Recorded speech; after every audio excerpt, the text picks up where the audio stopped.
Good morning, students. That class is related to fourth head of income, that is called the income from capital gain. ये जो class है वो संबंधित है आपके आय का जो चौथा शीर्षक है पूंजीगत लाभ। और वहाँ से जो आपके क्वेश्चन पूछे जाते हैं एमसीक्यू में हर एक एग्जाम में, और बीकॉम में भी आप लोगों से पूछा जाएगा जो पहली बार होने जा रहा है एमसीक्यू बेस्ड। तो फर्स्ट क्वेश्चन है जो यहाँ से मोस्ट पॉपुलर क्वेश्चन पूछा जाता है, which are the following type is not related with the capital gain.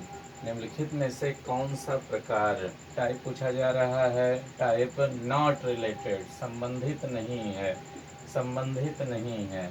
तो यहाँ पूछा जा रहा है टाइप ऑफ कैपिटल गेन। जैसे आप लोग पढ़े हुए हैं short term capital gain and long term capital gain, अल्पकालीन पूंजी लाभ और दीर्घकालीन पूंजी लाभ दो प्रकार का होता है। तो यहाँ पूछा गया है नॉट द टाइप ऑफ और not related with the capital gain, कौन सा प्रकार संबंधित नहीं है। पहला दिया गया है शॉर्ट टर्म, ये संबंधित है। उसके बाद दिया गया है मिड टर्म, ये नहीं संबंधित है। और तीसरा आपका है सी लॉन्ग टर्म, दीर्घकालीन। और चौथा ऑप्शन दिया गया नन ऑफ द अबव, उपरोक्त में से कोई नहीं। तो कौन सा इसमें सही होगा, मिड टर्म। नॉट पूछा गया है। अगर पूछा गया होता related with all short term long term होता, और एक ऑप्शन क्या रहता, बोथ ए एंड बी। तो यहाँ से कई तरीके से क्वेश्चन आपके एग्जाम में पूछे जाते हैं, जरूर आपके एग्जाम में यहाँ से क्वेश्चन बनेगा। तो एक क्वेश्चन ये पूछा जाता है, how many type of the capital gain, पूंजीगत लाभ कितने प्रकार का होता है। तो कितने प्रकार का होता है, पहला टाइप है शॉर्ट टर्म, दूसरा आपका है लॉन्ग टर्म, दो प्रकार का, ये ध्यान रखिएगा। तीसरा क्वेश्चन यहाँ से पूछा जाता है, शॉर्ट टर्म कब कहेंगे, when capital gain will called be short term and when that will be called long term, कब इसको अल्पकालीन कहा जाएगा, कब इसको दीर्घकालीन कहा जाएगा। इसको भी समझ लीजिए। अल्पकालीन तक कहा जाएगा short term capital gain called in that condition where asset retained by the assessee less than 36 month. जब भी करदाता जो है कोई भी जो प्रॉपर्टी जो ट्रांसफ़र करता है उसके पास 36 महीने से कम रहेगी। 36 महीना मतलब 3 ईयर, 3 ईयर से कम रहेगा तो क्या कहा जाएगा उसको, शॉर्ट टर्म। और लॉन्ग टर्म क्या कहा जाएगा, जब 36 मंथ से ज़्यादा हो, मतलब 3 साल से ज़्यादा हो, तब उसको लॉन्ग टर्म कहते हैं। लेकिन दोनों के एक्सेप्शन है शॉर्ट टर्म लॉन्ग टर्म में। In case of share, bonds, securities means अंशों की दशा में, बॉन्डों के संबंध में, प्रतिभूतियों के संदर्भ में अल्पकालीन कब कहा जाएगा, जब लेस देन 12 मंथ के लिए रही हो उसके पास, 12 महीने से कम। और अगर 12 महीने से अधिक है तब उसको क्या बोला जाएगा, लॉन्ग टर्म। तो 6-7 क्वेश्चन यहाँ से बनते हैं जो हम आप लोगों को बताएं। तो यहाँ से आपका क्वेश्चन छूटेगा नहीं, रहेगा जरूर। दूसरा क्वेश्चन जो इम्पोर्टेंट है, जो कि कंपटीशन में बार बार क्वेश्चन पूछा जाता है, the rate of income tax on a long term capital gain for an individual age, एक व्यक्ति के दीर्घकालीन पूंजी लाभ पर निम्नलिखित दर से कर लगेगा। जो लॉन्ग टर्म कैपिटल गेन है उस पर किस रेट से कर लगता है, पूछ रहा है, रेट पूछ रहा है, रेट मतलब दर पूछ रहा है। तो कितने रेट से लगता है, तो पहला ऑप्शन दिया गया है 10%, दूसरा दिया गया है 20%, सी दिया गया है 30%, डी गया है 40%। तो कितने परसेंट पर लॉन्ग टर्म पे लगता है कैपिटल गेन पर, वो आपका लगता है 20%, 20% सही है, ऑप्शन बी सही है।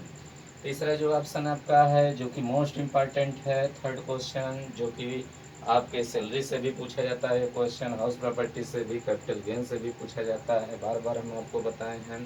तो पूछा जाता है, in which section of income tax act 1961 exemption regarding capital gain is given, means आयकर अधिनियम 1961 की किस धारा में कर मुक्त पूंजी लाभों के बारे में बताया गया। एग्जेम्पशन कहाँ यहाँ बताया गया है, तो आपको पता है सेक्शन 16 में किसके बारे में बताया गया है, डिडक्शन फ्रॉम सैलरी, मीन्स वेतन से बताया गया है कटौतियाँ। 24 में क्या बताया गया है, डिडक्शन फ्रॉम हाउस प्रॉपर्टी। तीसरा सेक्शन जो है आपका यहाँ सेक्शन 54, तो सेक्शन 54 में डिफरेंट जो सेक्शन बताया गया है उसमें क्या बताया गया, एग्जेम्पशन फ्रॉम कैपिटल गेन। तो यहाँ पर कौन सा सही होगा, डी, सी ऑप्शन, मतलब सेक्शन 54, याद कर लीजिएगा। इन तीनों से आपका जरूर क्वेश्चन आपके एग्जाम में रहेगा। और चौथा दिया गया नन ऑफ द अबव, उपरोक्त में से कोई नहीं। तो तीसरे क्वेश्चन का ऑप्शन सही है सी। चौथा जाइए, index cost is related to, निर्देशांक लागत संबंधित है। तो निर्देशांक लागत किससे संबंधित है, जो इंडेक्स कॉस्ट है, कॉस्ट ऑफ इम्प्रूवमेंट है, पुनर्निर्माण की लागत, सुधार की लागत, तो पहला दिया गया है फ्रॉम सैलरी, वेतन से। दूसरा दिया गया from house property, income from house property, मकान संपत्ति से, आय से। तीसरा दिया गया है कैपिटल गेन, और चौथा दिया गया उपरोक्त में से कोई नहीं। तो कौन सा है? इंडेक्स कास्ट, इम्प्रूवमेंट कास्ट आप कहाँ पढ़ते हैं? कैपिटल गेन में पढ़ते हैं। तो इसका ऑप्शन क्या सही है? सी सही है। Most important question, question number 5, cost inflation index number for the financial year 2021-22। आप लोग इनकम टैक्स पढ़ रहे हैं, पढ़े हुए हैं 21-22 का फाइनेंशियल ईयर। तो यही आपसे पूछा जाएगा कि फाइनेंशियल ईयर 2021-22 में जो लागत स्फीति निर्देशांक संख्या है वो कौन सा है, जो पूरी टेबल दी गई है आपके इनकम टैक्स में। तो फॉर 2021-22 के लिए क्या है? 317, 317 है। और 300 किसके लिए है? 2020-21 के लिए है। और ये किसके लिए है? तो 289 फॉर 2019-20 के लिए है। तो ये आप जो है आप पढ़े हुए इनकम टैक्स ये असेसमेंट ईयर का, तो यही आपसे पूछा जाएगा 21-22 के बारे में, 317। और आपसे ये भी याद रखिए ये किसके लिए है? 2020-21 के लिए है। और ये क्या है? 2019-20 के लिए। ध्यान रखिएगा, जरूर यहाँ से क्वेश्चन मिलेगा आपको। नेक्स्ट आपका है लास्ट क्वेश्चन जो आपका है यहाँ से एमसीक्यू जो है, which are the following will not called with transfer in context to capital gain. पूंजीगत लाभ के संदर्भ में निम्नलिखित में से किसे अंतरण ट्रांसफर नहीं माना जाएगा? नहीं माना जाएगा, not the transfer, not be called transfer, अंतरण नहीं माना जाएगा। जहाँ नेगेटिव क्वेश्चन अंडरलाइन करिए। पहले ऑप्शन में दिया गया है गिफ्ट, भेंट, उपहार जिसको बोलते हैं। विल दूसरा दिया है, विल मतलब वसीयत। नेक्स्ट आपका है बोथ एंड बी, दोनों, ए एवं बी। और चौथा दिया गया है नन ऑफ द एबव, उपरोक्त में से कोई नहीं। तो गिफ्ट और विल को यहाँ पर नहीं माना जाता। दोनों ऑप्शन सही है। तो देखा जाएगा बेस्ट ऑप्शन कौन सही है? सी भी दिया गया, बोथ एंड बी, तीनों सही है। तीनों में बेस्ट कौन है? सी है। तो किस पर हम टिक लगाएंगे? जहाँ एक से अधिक ऑप्शन सही है। ध्यान रखिए, पहला ही देख के खुश मत होइए, मत लगा दीजिए, नहीं क्वेश्चन गलत हो जाएगा।